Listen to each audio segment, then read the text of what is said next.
Hello and welcome. We will be discussing about data and privacy and the issue of collection and dissemination of data, the public perception of privacy and the legal and political issues surrounding them. Joining me right now is Shishir Verma from MapmyIndia, Brent Stafford from Here Maps and Atanu Sinha from Hexagon India. Welcome all of you to GeoBuiz. Thank you. Data privacy has emerged as a burning issue of late, especially regarding location data, wherein private citizens are increasingly viewing their objections to free dissemination of data, sometimes regarding it as encroaching on their fundamental rights. What are your views? Shishir, could you start? See, to start off, let me tell you, privacy comes from the word private. This word in itself is centric to individuals. There is no definition of what privacy is. If you look at this world of ours, or if you look at any government, they have not defined what is private to. And private is to an individual. Something might be private to me, might not be private to you. So this is in itself a very controversial subject on which privacy, we cannot take a call on this. As far as a mapping company or a data company, or while doing the data capture, we always take care that we don't intrude in anybody's personal privacy life, because when we are mapping the geospatial world, we are mapping the outside world. We are not mapping the internals. It's a very important point. I think, collectively, even at the event, we've seen a real explosion today of capture technologies from, mapping companies and obviously systems integrators and deployers. And I think these issues about scanning indoor, outdoor are really important. And with the proliferation of technologies, including people's own UAVs that they may seek to fly in a backyard, maybe looking over a neighbour's fence, etc. It has really come to the fore, and yet there's a real contrast between the sort of institutional use and the way that we generically have to conform to privacy principles right around the world, and the way individuals see privacy. We have to be very aware of location privacy. It's a fantastic tool where we can take a person's location and use that to build products like traffic information or service delivery for safety of people, etc. And people are willing to give up that as long as we're very transparent as an industry about how we're using people's data.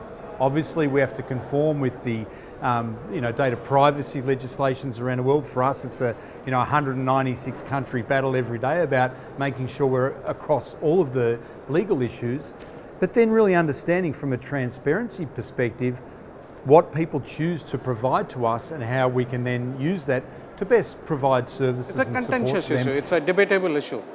I'll be very frank with you, a lot of crowdsourced data, today we depend on a huge amount of intelligence which is crowdsourced. So crowdsourced data is nothing but the data being provided by you and me, right?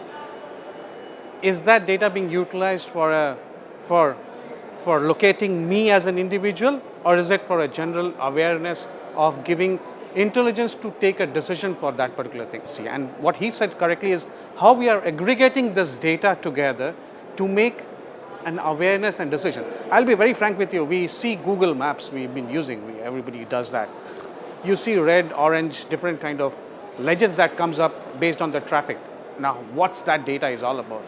They are seeing your movement once you have said yes to their terms and conditions to track you, and based on that, multiple people feeding the data, they are trying to see that the traffic movement is slow here, and they're kind of trying to do that together and put those data. I think that's for use for the society, benefit of the society. Where it's been aggregated. Exactly. It's more of an aggregating. It's not going down to the individual level, but it's being provided by an individual, right? Just adding on to what Atanu said, like how basically we can sum it up in saying that how this whole data, which is coming from different sources, people accepting and giving information, and how this whole data is aggregated and given to people as a citizen-centric services.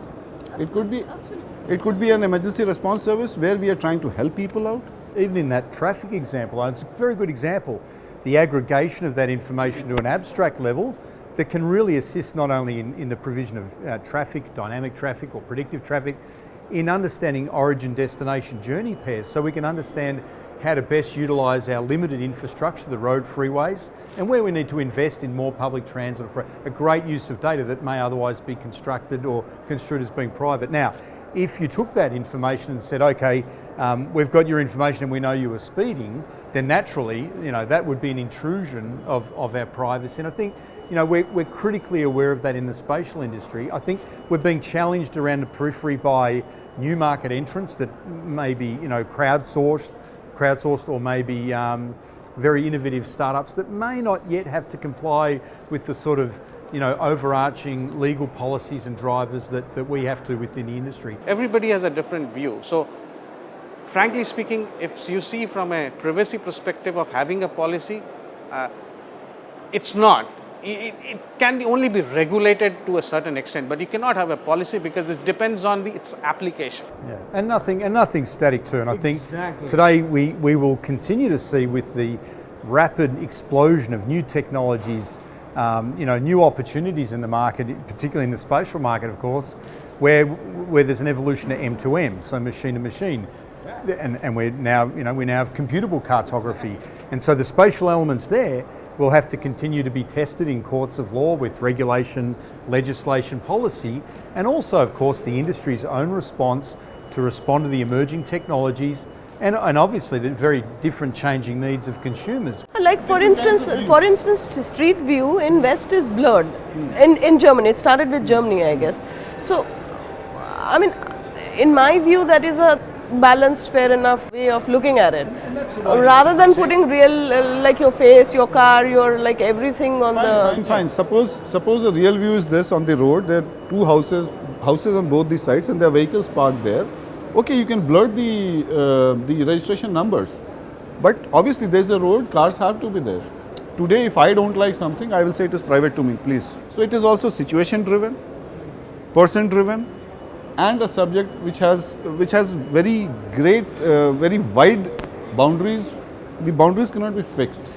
But I think one of the critical things that we should all look at is you may have a same person with the same name, almost same look, but no two people will be together at one particular place at one particular point of time, which means location is critical when it plays in decision making, right? I suppose that's critical. So location details has to be there, right? Yeah. Today, everybody said inside. We are today struggling to find out how do we locate and the signal gets into an inside so that we are able to say, here I am. Yeah. When we talk about privacy, when we talk about that somebody is intruding into my personal life, or somebody is intruding and putting my house photograph or my car standing in front of my house and all those details, just take an example. If you want to take a bank loan, the loan authority comes to your house, he clicks the photograph of each and every room, he takes the size of each and every room, and he has to document it before you let it. Then your privacy does not get intruded. Does it? No. But just a second. He's not putting it up on. Okay, so we are not also putting the inside of the house. We are not putting anybody's personal house inside. It's the exterior of the house. It takes something like you've taken a medical leave. You've told your boss you are sick, and then you're caught at the cricket stadium. Now let me take another example. Let me take another example to the same thing. If the government or the authorities have put in the CCTV cameras to track the movement for any emergency response, for any incidents management, aren't they? Don't they know your movement and your location? Or the CCTV cameras installed inside the house, and it is being recorded, and when it is required, it is being replayed. Not inside the house. Yes. Even inside the house, why people have installed CCTV cameras in their drawing rooms, in their entrances? Yes, people have. But we have it's seen again not for public consumption. It's not for public consumption, but when some incident happens, doesn't that become public? So that's what I said, that this issue is something which is person to person related, situation to situation related. Privacy, how do we define privacy? It's debatable. You know, I'll give you a small example to it. Currently, everybody heard about this. Tim Cook is fighting FBI, saying that I won't allow you to break the code of X particular phone, and I don't want to get into that subject. Is a privacy issue as per that particular gentleman or for a particular technology provider, but it's a larger impact on the overall society, right? What it says security is.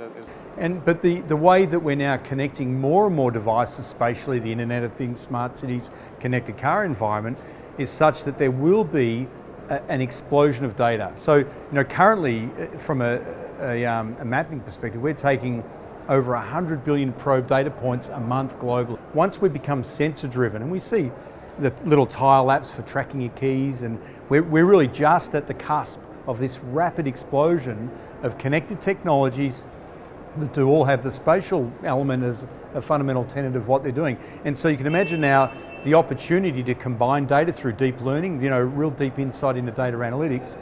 We're about to get to that paradigm. But I think, as an industry, we've responded well. We have to remain dynamic and understand the coming needs and the privacy concerns that people have, including both consumers and legislators. So if you see sensors, IoT, Internet of Things, everything is based on sensors. Once I reach close to my home, the switch switches on the ACs. Yep. What's that? That's location. That's proximity to a particular sensor, right? So I think it's going to play a major role, but yes, its application is something that needs to be seen around. But again, I say, as an individual, it's very situational that I may like a particular data to go out at one point of time. The same data I may not like to go out in a public domain at a different point of time, right? So, yeah, it's very situational, right? It's very situational. In case of, like say, UAVs for instance, I mean so far they were a security issue. In US suddenly it has become a privacy issue, especially the last 1 year. Everybody's flying everywhere. It's like it's become UAVs have now become more of a sport these days. People in the weekends are flying UAVs and they have small clubs and they have those small. So it's not only about danger, like some UAV coming and like crashing in, and they're collecting data. Like, why would I want a UAV flying by my bedroom and like probably? Obviously, that's fine. Nobody would. So obviously, if you talk on those lines, we can always freeze a height. A UAV has to minimum fly at 100 feet or 100 meters or 500 meters. Which is what US has. They have it has to be... a height has to be frozen that you cannot flow below There are still issues and very justifiable issues. Yeah, so that can be defined. That can be defined that 500 meters or 750 meters only above the ground level you can fly the UAV. Where do we draw the line? If we are transparent, and it could be any of the major social brands, it could be government brands, if we're very transparent about what we're using the data for and individuals opt in, they actively select and they understand, and we hope that people take the time to understand privacy conditions that are there for cookies and privacy policy. If they actively opt in and they understand face tagging or whatever it might be, that can be a very powerful, positive tool. I think that if we don't avail people the opportunity to opt in and become aware of the privacy conditions, that's actually illegal. It's not only something we don't want to do. As an industry, we're very aware of that, and we proactively reach out to people with privacy policy. And you look on the bottom of any of the mapping websites as one example, or any of the apps that are out there, there's very clear privacy terms are there. And I think, as an industry, we have to be very positive, proactive, reach out to people so they understand both the good and the risk in terms of the data that we hold as very capable custodians of that private data. Whatever we put on the public portal, let me tell you very frankly, when you talk about the geospatial, there are two sides of it. Like the examples that you are giving is not from the geospatial side, like Facebook and all those things. But still, because of every mobile having a location, and people are keeping the location on, so all the location is being captured. No, even IP, your IP has a location. Google collects its data, the location data, a lot of it is IP based. Yeah. So when it gives you those health maps and stuff, so those that's are what IP, I'm saying. IP based. That's what I'm saying. So if we can have something of the kind that you cannot pull information, you can only push information. There are two ways of doing it. So Google is pulling a lot of information. So it's basically pull technology that is working over there. Who provides it is also important to validate how accurate that data is also, right? If today I provide as a commoner, it may not be accurate, but if he does it or you do it, I can take it as it's been provided by X particular service provider, it's accurate. Exactly. And been validated. So I suppose also it depends on where I'm looking at the accuracy also. So when I say indulging into or getting into my private periphery of influence or things like that, I need to also look at is that, is it really matters to me what data that has been pulled around for me if it is not going to be used? I'll be very frank with you. When I say this, that means there are many applications which gives you alert, LBS, when I am going to a restaurant, what are the restaurants around me? Again, exactly, right? That's a private data. That's a private data, right? But what is the accuracy of that data? And what is the relevance of that data to be used against me? I suppose we'll have to look at that. And we do this every day. We do this in engaging with government, where I might give my healthcare card or my driver's license, etc. All private data that we choose to give up in order to get a service. So it's an interesting, difference between the two. To be very honest, when our location from our mobile is captured, that we have to switch on the location. The location does not switch on any mobile on its own. But when you switch on your location services for other facilities that you want to avail, so it's by your own choice. So this, I might say, might be infringing on the privacy. Like if X is responsible for data, it becomes his mandate not to pass on that information. It's an important issue for education too, that if people see others abusing, private data, they need to take action, inform the police, inform the service provider, so they can take action. It might be to cut off an agreement or restrict service, so it's our responsibility as people, let alone companies, to take action in that regard. The United States, this is recently, I think they have drawn up a legislation concerning data privacy. It is enacted in a sectoral manner, which means that each law or compliance regulation has been created in response to the needs of a particular industry or a section of the population. I think it varies and it's certainly, privacy legislation varies right around the world. There are those common principles about the identification of an individual and certain other attributes they may have opted in or opted out of. So it's conformance to that is critical. I think we do see nuances about age. So young people, and again, the new product with the child tracker for child safety, fantastic example. And there's specific legislation in different regions to cater for different segments of the population or different use cases. I do believe, however, that the underlying privacy principles, whether it's in Australia or the US or UK or elsewhere, in Europe, where we see many different layers of privacy consideration, they're very similar. When you look at the basics of the privacy policy, they're actually very similar, and it's not hard for companies to conform with those requirements. And as a spatial industry, the very fact that we're having the discussion today is a good example of where we need to be aware of these contemporary issues and respond to them as they evolve. So basically it boils down to responsibility. I mean, it's a responsible use of data. I mean, can we... The responsible, like in the beginning when you said how the data is being captured and how it is being disseminated. So the responsibility is at all the ends.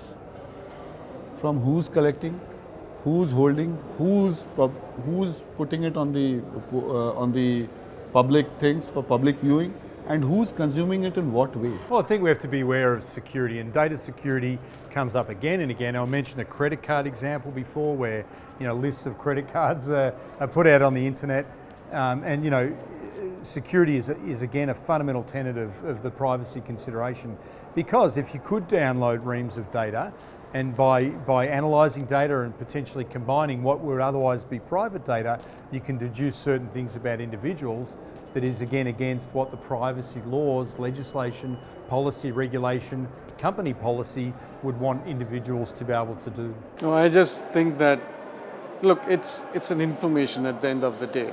Every location that you collect, whether it is being used by as an individual or as an aggregation, is an information. It's critical that we respect people's privacy, but at the same time, we cannot say that I want to utilize this information, but I will not contribute in giving that information to that, right? So it cannot be. Either you agree or you disagree completely, right? So it cannot be both. If I am doing an aggregation, it's okay till the time I'm not going to individual level. But if I'm going to an individual choice and I have said that a yes to something, that I should be geolocated to give my preference to me, I should honor that. And if that data gets shared beyond the application that I have said that it's okay, then I have all the right to go back.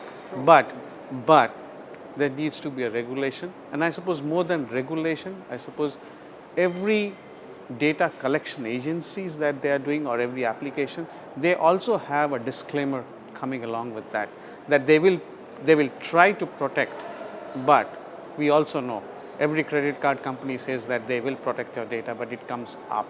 There may be cases like that, but the progressive things should keep happening. And because today we are talking of IoT, sensor-based information activation and things like that, these issues will come up.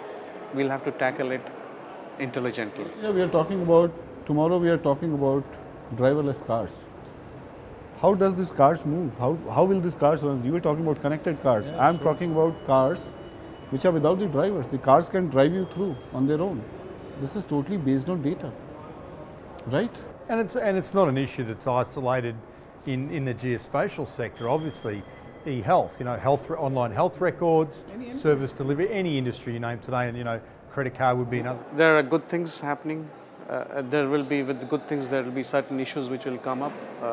We will tackle those. But location is important for every individual and at large for any kind of services that we want to give at large to the society back.